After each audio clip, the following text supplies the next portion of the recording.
hermanos que nos ven a través del internet. Esta es la Iglesia Bíblica Bautista San Pedro Sula y para mí es un privilegio estar aquí con ustedes, amados hermanos. Quiero iniciar diciendo primeramente acerca de una persona que estaba sirviendo un refrigerio. Era un chef, y por ahí algunos hermanos que ya saben lo que es estar sirviendo. Hay que tener mucho cuidado con la mezcla de los alimentos para que sea un sabor agradable y delicioso, ¿verdad? Y este chef empezó a servir ciertos aperitivos, cosas que se dan antes de entrar al plato fuerte. Y empezó él, dentro de los aperitivos habían mermelada para esas galletitas de soda, mermelada de fresa, y también había atún, para quien quería atún. Entonces, en un recipiente estaba la mermelada y en otro recipiente estaba el atún, pero solo había un cucharón para sacar. Y venían las personas con sus galletitas en su platito para que le sirvieran, y venía el chef y sacaba la mermelada y le ponía en la soda. Y luego sacaba el atún para que quería atún, y lo que hacían era solamente escurrir la mermelada y sacar el atún y darle a lo que querían el atún en la galleta. Y venía otra persona y hacía lo mismo, escurría la cuchara o el cucharón, sacaba mermelada y le ponía. Y esto lo siguió haciendo de tal forma que el atún empezó a saber a fresa y la fresa a atún. No sé cómo es la combinación, hermano, pero creo que es desagradable. Pero la gente empezó a sentirse incómoda y empezó a ver eso con mucho disgusto, y hasta llegar al punto de reclamarle y decirle que usara un cucharón para cada platillo. Y hermanos, de la misma forma, no es cierto que pasa en la vida del creyente cuando empezamos a mezclarnos con el mundo y no tener cuidado realmente con qué es lo que nos estamos mezclando, porque en este caso la frambuesa era algo propio, tenía su consistencia y no tenía por qué mezclarse con otro compuesto totalmente diferente. Y nosotros que hemos nacido de nuevo como creyentes, de la misma forma tenemos que tener mucho cuidado con la mezcla que hacemos con este sistema mundano. Y es que el Señor nos ha dejado en su palabra, hermanos, nos ha dejado escrito cuál es el modelo que Él tiene para el nuevo creyente y cómo este creyente puede glorificar a Cristo a través de su vida práctica. Y es por eso que yo les quiero hablar en esta mañana, hermanos, de dos exhortaciones que Cristo nos da en cuanto a cómo vivir nuestra nueva vida en Cristo a fin de glorificar su nombre. Yo les invito a que vayan a Colosenses. Vamos a leer Colosenses capítulo 3 del versículo 1 al 4. Colosenses capítulo 3 versículo 1 al 4. Y una vez hayamos leído este versículo, vamos a ver. Colosenses capítulo 3 del verso 1 al 4. Dice la palabra del Señor, ¿lo tienen? Amén. Amén. Amén. Si pues, habéis resucitado con Cristo, buscad las cosas de arriba donde está Cristo sentado a la diestra de Dios. Poned la mira en las cosas de arriba, no en las de la tierra, porque habéis muerto y vuestra vida está escondida con Cristo en Dios. Cuando Cristo, vuestra vida, se manifieste, entonces vosotros también seréis manifestados con Él en gloria. Vamos a orar.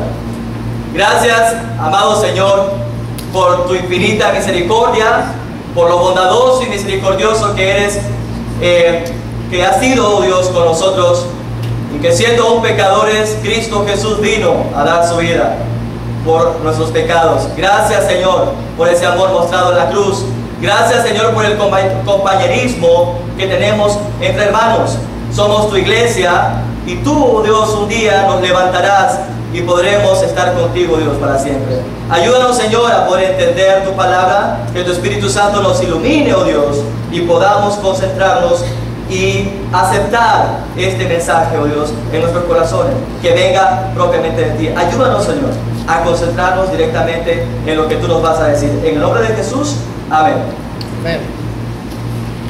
Hermanos, el libro de Colosenses es un libro que fue escrito por el apóstol Pablo a la iglesia que estaba en Colosas. No fue una iglesia fundada específicamente por él. Fue Epafras, uno de los consiervos que fueron alcanzados o fue alcanzado por el Evangelio.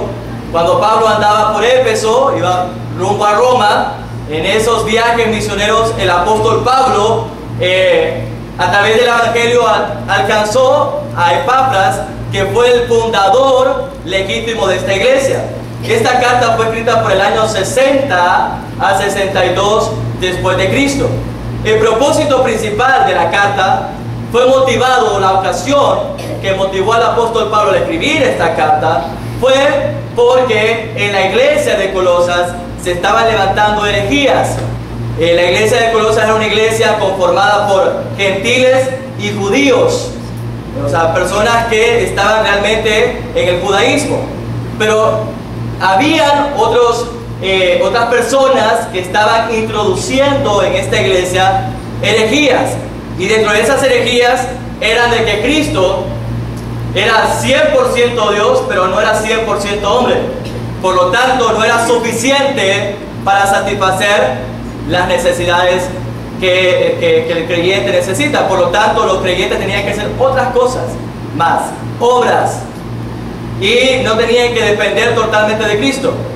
Y por eso es que el apóstol Pablo viene y empieza a decirle a los hermanos en el capítulo 1 y a defender la supremacía de Cristo o la preeminencia de Cristo. Cristo es superior y es preeminente, es suficiente para satisfacer la salvación de una persona. En Él está concentrado el Evangelio completo, la buena noticia de que Él vino a este mundo, vivió entre nosotros, murió y resucitó por nuestros pecados. Por lo tanto, no tenemos que buscar en ningún otro lado la salvación. Cristo es suficiente. Luego en el capítulo 2, Él explica a los hermanos de cómo debe ser su manera de vivir, su vida práctica, cómo ellos deben de conducirse, ya que son creyentes, cómo ellos deben de conducirse y cómo ellos pueden vivir. Capítulo 2, capítulo 3 nos habla acerca de eso. En el capítulo 3 dice, lo acabamos de leer: si pues habéis resucitado con Cristo, buscad las cosas de arriba. Como lo dije anteriormente, son dos cosas, dos exhortaciones que Cristo nos da en este pasaje, de cómo podemos vivir nuestra nueva vida en Cristo, vivirla de acuerdo a Él, a fin de glorificar su nombre. Pablo le dijo a los hermanos: hermanos, el propósito de ustedes es que ustedes glorifiquen, exalten, que Cristo sea preeminente en su vida práctica. Y es por eso que Él dice: puesto que habéis resucitado con Cristo, ya que esto se efectuó, este sí, cuando dice sí pues, este sí no es un sí de duda, no es un sí de que si eres cristiano o no eres cristiano. Si eres cristiano vas a buscar las cosas de arriba, pero si no lo eres, no lo harás. No. Él está diciendo, ya que eres cristiano, está afirmando, está confirmando y está asegurando. Hermanos, ya que son creyentes, ya que han nacido de nuevo, ya que Cristo los salvó y efectuó un proceso de restauración en su vida, ahora, hermanos, si ustedes son creyentes, hagan esto. Que son las exhortaciones que Cristo nos da. ¿Cuáles son? Primera, Cristo nos exhorta a que busquemos lo espiritual. ¿Cómo puedo vivir como un nuevo creyente? ¿De qué forma puedo yo empezar a vivir como una persona que he resucitado con Cristo? Buscando lo espiritual. Y esto tiene que ver con la vida práctica. Yo quiero glorificar al Señor a través de mi vida práctica. ¿Cómo lo hago? Buscando lo espiritual. Y este buscar no es un buscar para obtener, para encontrar. Es un buscar para obtener. no es un buscar para encontrar. No es que yo tengo que ver dónde está y es que se me perdió, las cosas espirituales están perdidas, es algo místico, es algo, no. Es algo que usted lo puede, si tiene el Espíritu Santo, lo puede casi palpar, ver, meditar, reflexionar, vivir. Es algo práctico. Este buscar es un imperativo, es una orden, es un mandato que habla de una constancia. Miren que el verbo ahí está en tiempo presente, continuo. O sea, eso implica el verbo, que esto no solamente lo debo hacer un día, sino esto debe ser todos los días de mi vida, las 24 horas, si es posible. Tenemos una hora de descanso, pero todos los días debemos buscar lo espiritual. Y no es algo opcional, no es algo de que usted va a decir, no hermano, hoy no voy a buscar lo espiritual. No, debe hacerlo. Como cuando usted le enseña a su hijo y le da normas o principios que debe hacerlo, y usted le explica estas cosas y le demanda estas cosas porque le conviene, porque esto lo van a hacer a él cuando son aspectos, por ejemplo, de medicamentos. Mi hermana sabe mucho, ¿verdad? Y aquí hay muchos hermanos que conocen del área de la medicina y saben muy bien que cuando le dicen a un paciente, tómese esto a esta hora y por estos días, hermano, eso es ley. Porque si no hay repercusiones, pues Dios nos dice buscar ley, hágalo. ¿Es opcional? No es opcional. Para el creyente, no. Para el incrédulo no lo va a hacer. Por eso está hablando a creyentes. Está hablando a la iglesia de Colosas y le está diciendo, hermanos, les exhorto, les ordeno, les demando, busquen lo espiritual. Ya vamos a ver más adelante por qué, cuáles son las razones. Prosigo. Como lo dije anteriormente, esta palabra buscar es algo que está en tiempo presente, algo continuo. La traducción más literal es, estén buscando constantemente. Ahora, el énfasis no es buscar, el énfasis no está en buscar, el énfasis está realmente en las cosas espirituales. Repito, el apóstol Pablo está exhortando a la iglesia que busquen, pero él está más interesado en que busquen ¿qué? Las cosas espirituales. Ese es el énfasis. ¿Qué es lo que vamos a buscar? Lo espiritual. Y cuando el apóstol Pablo habla de lo espiritual, allí está hablando de los versículos que él desarrolla más adelante. Miren el versículo 12, Colosenses 3:12.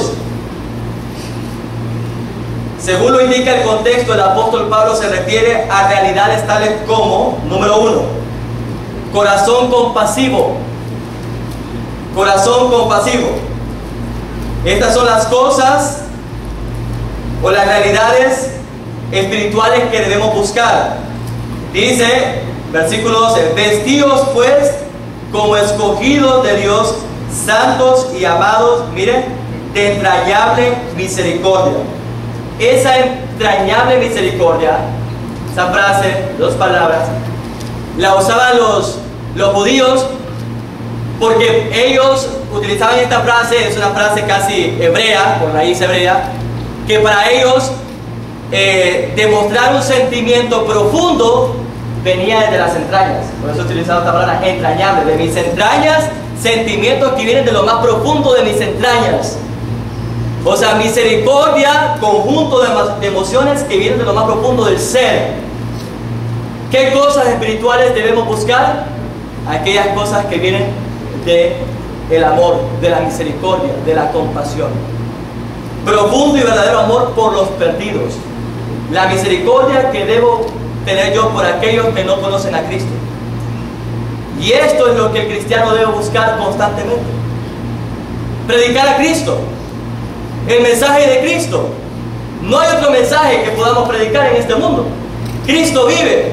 Y por eso debo hablar a la creación que Dios, valga la redundancia, ha creado, de que hay una esperanza. Hay una noticia buena para ellos. Cristo resucitó. Y como Él resucitó, yo también he resucitado con Él. Y soy nueva criatura y por eso puedo predicar de Cristo.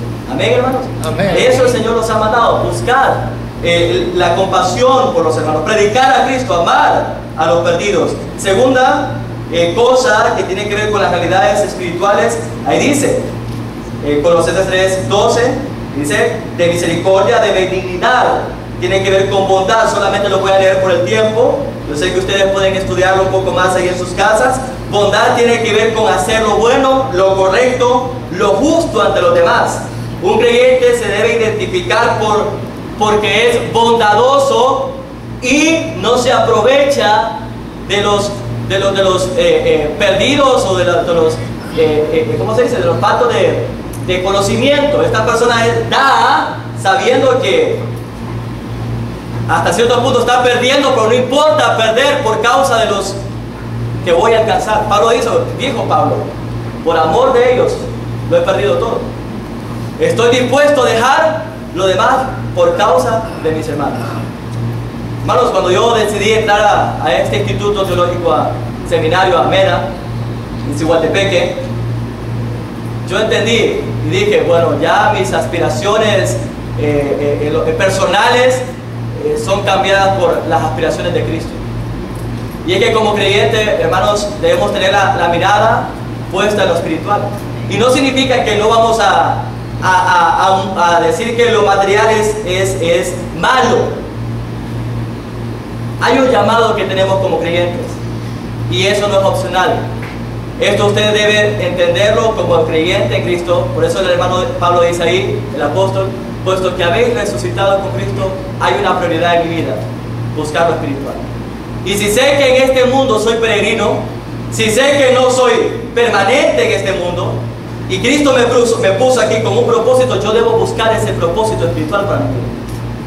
No debo estar desconcentrado, como dice la otra razón o exhortación que Cristo nos da, que lo vamos a ver en su momento. Pero Cristo me está diciendo que constantemente esté buscando estas cosas, esté amando a los perdidos, tengo que estar siendo una persona correcta ante los demás, de una manera justa, con humildad. Esta humildad es aquello que es bajo y que no se levanta mucho de la tierra. Estoy dando casi la traducción literal. Alguien que se mantiene con sus pies en la tierra y reconoce quién es delante de Dios y delante de las personas.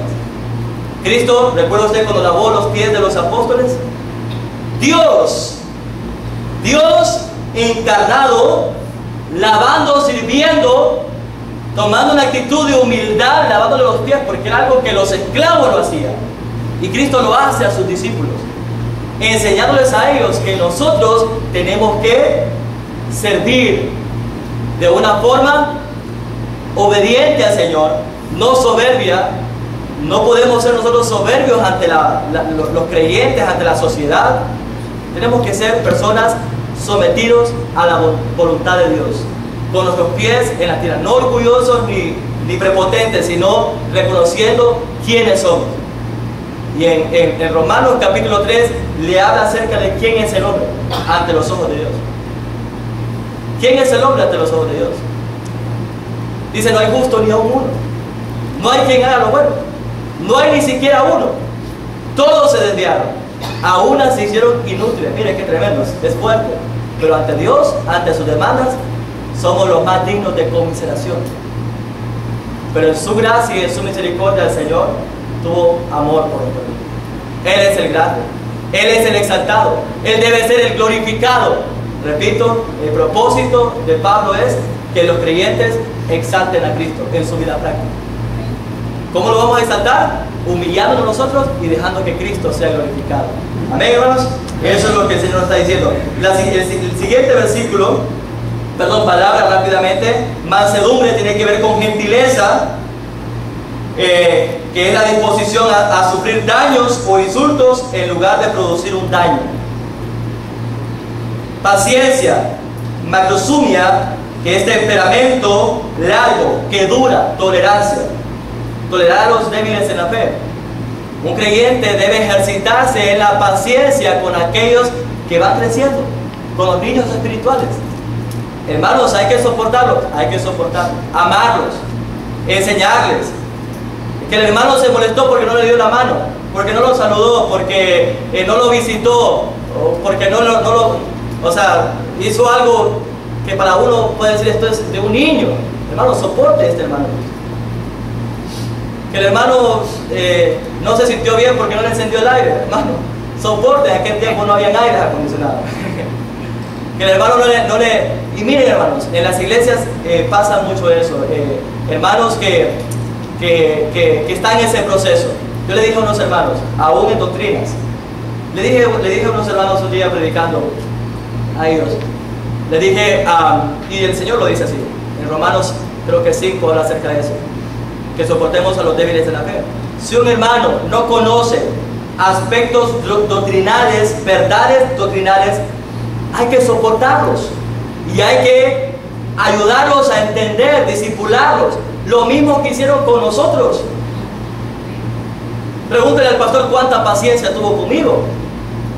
Pregúntele a Dios cuánta paciencia tiene con usted. Conmigo también. Debemos soportar a los débiles y debemos ejercitarnos en eso. Por eso dice buscar. Buscar es una acción, algo práctico, constantemente ejercitarnos en estos frutos del Espíritu. También esos frutos, Gálatas nos habla acerca de eso, de los frutos del Espíritu. Ese debe ser nuestro fin. Mire que este pastor John Piper hablaba acerca de que nosotros estamos malgastando el tiempo. Y en aquel día, decía él, haciendo una relación de el malgastar el tiempo, en aquel día el Señor, la prueba que va a utilizar, lo decía él de una manera jocosa, para ver de qué forma estamos malgastando el tiempo, como algunos de repente lo hacen, otros que están utilizando bien su tiempo, es cuánto tiempo pasamos en el chat, en el Facebook, cuánto tiempo pasamos con los juegos. Y cuando yo escuché esta frase, yo tenía el hábito de jugar un juego por ahí. Lo primero que hice fue eliminarlo, lo desinstalé, porque es cierto, el Señor un día nos va a demandar ese tiempo que perdemos. A veces, en vez de utilizarlo en el estudio de la palabra de Dios, en examinar la palabra de Dios, lo estamos malgastando en cosas vanas. Está bien comunicarnos con nuestras amistades, con nuestros familiares, qué bueno, pero a veces pasamos horas. Hermanos, hasta problemas familiares entre matrimonios se dan por esas cosas. El esposo o la esposa pasan metidos en sus redes sociales, están sentados y no se miran ni los ojos.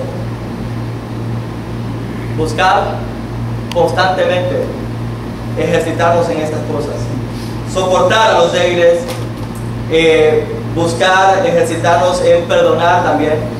Perdonar es liberar de culpa, entregar a alguien. O sea, no es que te perdono, pero no me olvido de lo que me hiciste. Y cuando te vuelva a ver, te perdono y no me hables, dicen algunos. Te perdono y no me hables. ¿Se imagina que Dios nos hiciera eso a nosotros? Cuando usted va, Señor, perdóname, te perdono, pero no me vuelvas a hablar. No va a ser eso, Señor. El Señor nos perdona. Y no es que se le olvida, no olvida nada, pero no trae a la memoria. Esa es la explicación más correcta de la palabra. No trae a la memoria lo que hizo. Nuestros pecados fueron lanzados, dice, al fondo del mar, y Él no tiene por qué recordarnos lo que hicimos en el pasado. Perdonar es entregar, liberar de culpa a aquel que nos ha hecho un daño, un mal. Amar, mire lo que dice siempre en Colosenses capítulo 3, versículo 13. Soportándoos unos a otros y perdonándoos unos a otros.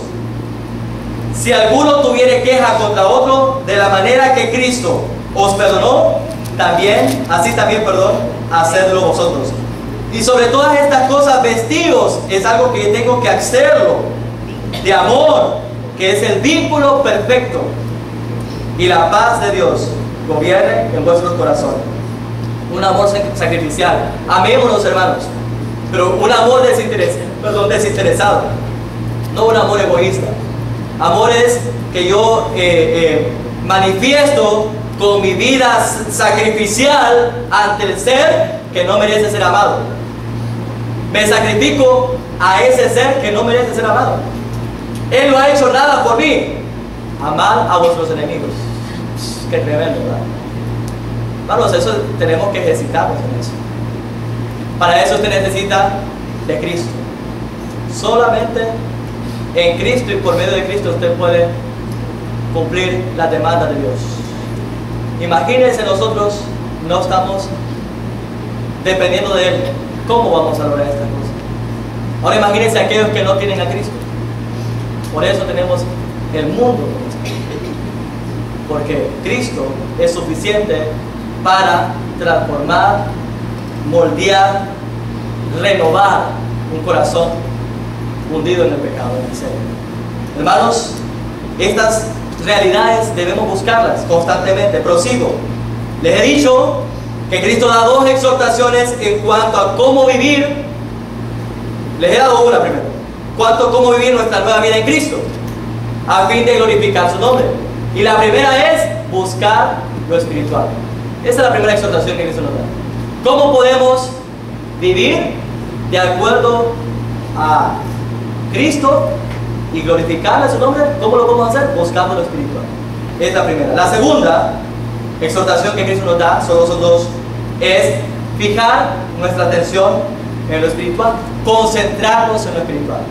Una tiene que ver con la práctica, el ejercicio, y otra tiene que ver con el pensamiento. Mi pensamiento concentrado en la persona de Cristo. No perder mi visión, mi dirección, mi propósito. Mi propósito en este mundo desde que vine a Cristo debe ser Él, la persona de Cristo. Ya no vivo yo, decía el apóstol Pablo, mas Cristo vive en mí. Y es que esto es lo que el cristiano debe hacer. Mire lo que dice Colosenses 3:16. Colosenses 3:16.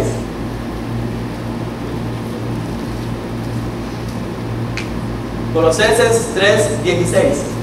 Cuando lo tenga me dice amén.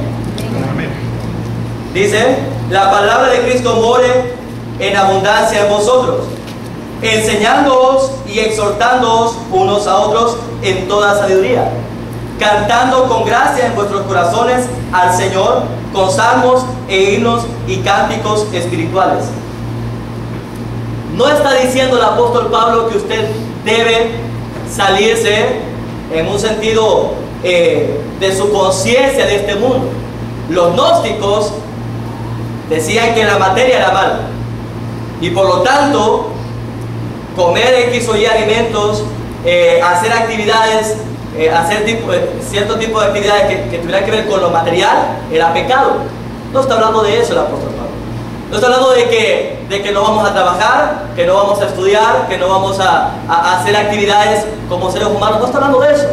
Está hablando directamente de que en medio de esas actividades que hay en la tierra, yo voy a glorificar a Cristo con mi vida práctica. Él va a ser el preeminente. Él va a ser el exaltado en todas las cosas que hago. Ahora, cuando Pablo habla de lo terrenal, se enfoca más que todo al aspecto del sistema de maldad que hay. Y vamos a ver, cuando dice ahí en el capítulo 3, versículo 2, poned la mira en las cosas de arriba. Colosenses 3:2. Poned la mira en las cosas de arriba, no en las de la tierra. ¿Qué cosas son las de arriba? Todo lo que tiene que ver con la mente de Cristo. Hermanos, tenemos la mente de Cristo. Aquí está, sus pensamientos, lo que Él quiere. O sea, si nosotros nos reflejamos de acuerdo a su palabra, estamos viviendo de acuerdo a su imagen. Aquí está la imagen de Cristo plasmada para el ser humano. Usted estudia su palabra, la palabra de Cristo, escudriña sus verdades, abunda en la palabra del Señor, usted va a empezar a reflejar a Cristo. Y por lo tanto, su mente no va a estar en el mundo, sino centrada en lo espiritual. ¿Por qué muchos son débiles espiritualmente? ¿Por qué vemos personas que entran y salen de las iglesias? Porque su fe y su fundamento está basado en actividades. Se hacen un culto de alabanza y que ponen luces, ¿dónde está, verdad? Luces de todo tipo de colores, pero de esas de como que fuera discoteca, ¿no? Y ponen aquellos parlantes a todo y vemos este tipo de ambiente que se da a veces, y el joven se siente motivado por el escenario, el ambiente. Hermanos, saben que eso es de la carne. La Biblia habla acerca de los deseos, de cosas que alimentan en la carne.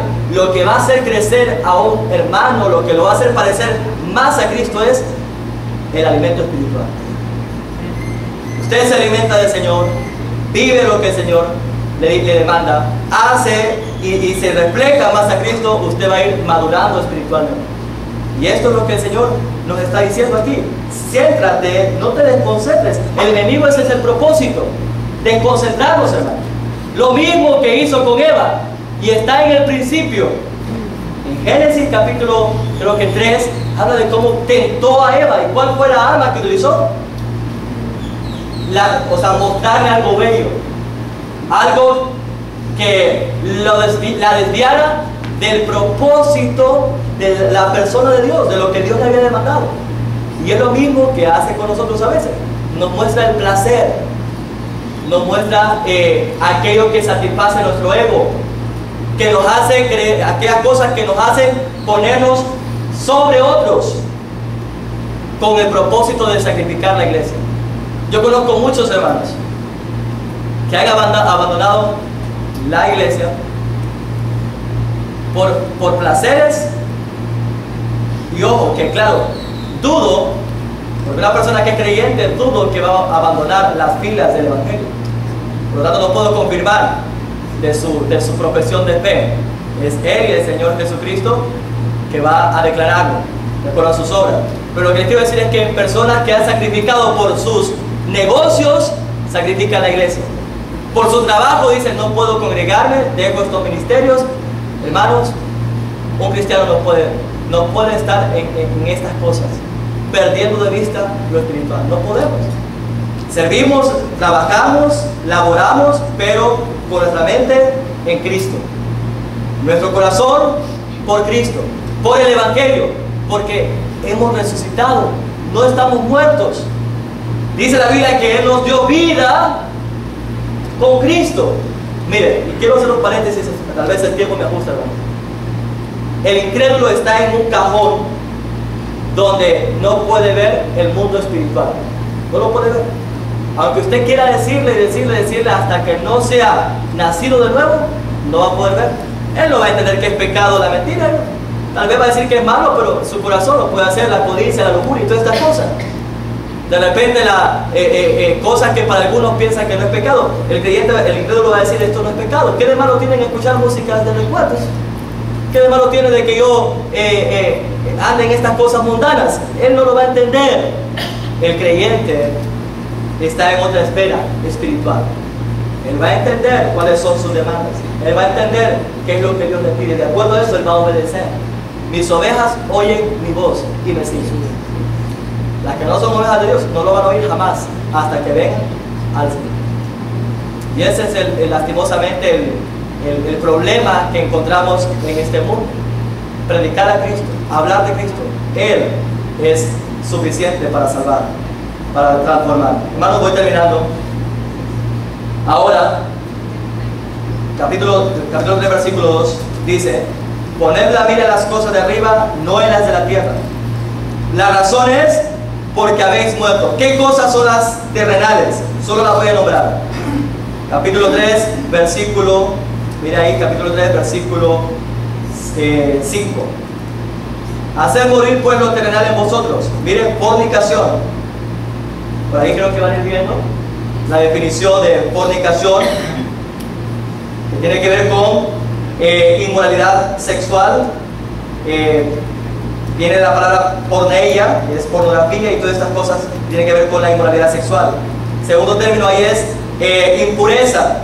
Hacer morir pues lo terrenal en vosotros. Fornicación, impureza. Tiene que ver con también inmoralidad sexual dentro del matrimonio y fuera del matrimonio. Ahora, tiene mucha relación con la fornicación. Luego dice pasiones desordenadas o malos deseos. Estos dos términos de igual manera son usados como pasiones lascivas. Pasiones lascivas, deseos sexuales. El mundo corre tras eso, usted lo ve, lo percibe. Como los hombres y aún mujeres, nuestra juventud está siendo bombardeada en la televisión, en la música, por estas cosas. Y va a ser como los días de Noé, ¿recuerda usted? Indiferencia a Dios, amor a lo inmoral. Indiferencia a las verdades espirituales, amor a lo inmoral. a la depravación, y este mundo va de continuo al mal y al mal. ¿Qué esperamos para concentrarnos en lo espiritual? ¿Qué esperamos para meternos de una vez por todas y empezar a trabajar por la obra de Cristo? Los días son pocos. La segunda venida de Cristo se acerca, lo dice el apóstol Pablo ahí. Hagamos lo que Dios nos ha demandado hacer. Avaricia, que es idolatría. Esta avaricia tiene que ver con pasiones, o sea, suplantar a Dios por mis pasiones. Ira tiene que ver con algo que dura mucho tiempo. Enojo, este término significa que algo que son arrebatos de rabia. Malicias, pensamientos viciosos, blasfemias, que son calumnias y mentiras. Hermanos, quiero finalizar diciéndoles lo siguiente. Las razones por las cuales Dios nos da estas dos exhortaciones, buscar lo espiritual y concentrarnos en lo espiritual, número uno son tres, pero rápido la voy a decir. Porque hemos muerto. No estamos en el pecado para ser esclavos del pecado. Número dos, tenemos una relación con Cristo. Una relación con Cristo, ahí lo dice en Colosenses 3. Dice, de acuerdo, ya que habéis resucitado con Cristo, ahora vas a ser, dice, manifestado con Cristo. Somos la manifestación de Cristo aquí en la tierra. Tenemos una relación con Él. Para poder manifestar a Cristo aquí, debe haber una relación. Cristo nos salvó, nos justificó, nos hizo su pueblo, linaje escogido, real sacerdocio, nación santa. Le pertenecemos a Él y Él está en mí. Ahora yo tengo una relación con Cristo, yo debo vivir de acuerdo a sus demandas. Y la tercera es, repito, la primera, hemos muerto al pecado. La segunda, tengo una relación con Él. Y la tercera, un día seré manifestado con Él, no solamente allá arriba, aquí en la tierra. La gente mira al creyente y debe ver un creyente nacido de nuevo, alguien que es diferente al mundo. Como dije, no podemos mezclar la mermelada con esto, porque va a ser despreciable, y muchas veces somos despreciables para la gente de afuera. Y dice, ¿cómo voy a ser cristiano como esto? ¿Cómo voy a esa iglesia así? Y empiezan a decir cosas. Somos la manifestación de Cristo, y un día el Señor, por eso Él va a levantar a los que resucitaron con Él, y muchos me dirán, Señor, Señor, hicimos estas y estas cosas. Nunca os conocí, nunca tuve una relación contigo. Está su palabra, hermanos. Volvamos a la palabra, volvamos a la oración, volvamos a Cristo. Cristo es suficiente para poder hacer de nosotros una vida nueva. Vamos a orar. Oh Dios eterno, gracias, Padre, porque solamente en ti y por medio de ti podemos lograr estas cosas.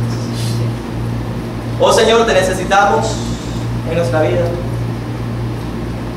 Padre, gracias porque tenemos la seguridad de que hemos nacido de nuevo. Y perdónanos, Señor. Perdónanos, Señor, porque no hemos estado buscando constantemente en lo espiritual. Ayúdanos, oh Dios, a poner nuestra mirada en ti, a vivir de acuerdo a lo que tú nos demandas, para traer gloria a tu nombre. Porque fuimos resucitados contigo para alabanza, para tu gloria, para la exaltación de tu nombre, que es sobre todo nombre, oh Dios. Permite que mis hermanos y yo podamos vivir de tal forma que podamos glorificarte. Oh Dios, gracias por mis hermanos que están aquí. Ayúdanos, Señor. Gracias por tu amor, porque como a hijos nos hablas, nos aconsejas, nos exhortas, porque es para nuestro bien, porque es también para que pueda ayudarnos a poder alcanzar las bendiciones espirituales. Porque detrás de todo esto hay paz, paz verdadera, hay amor verdadero entre los hermanos, hay bondad, hay compasión. Ayúdanos a parecernos más y más a ti, Señor. Eso es lo que queremos y pedimos. En el nombre de Cristo Jesús te pedimos todas estas cosas y te damos las gracias. Amén. Amén. Señor le bendiga. Muchas gracias. Amén.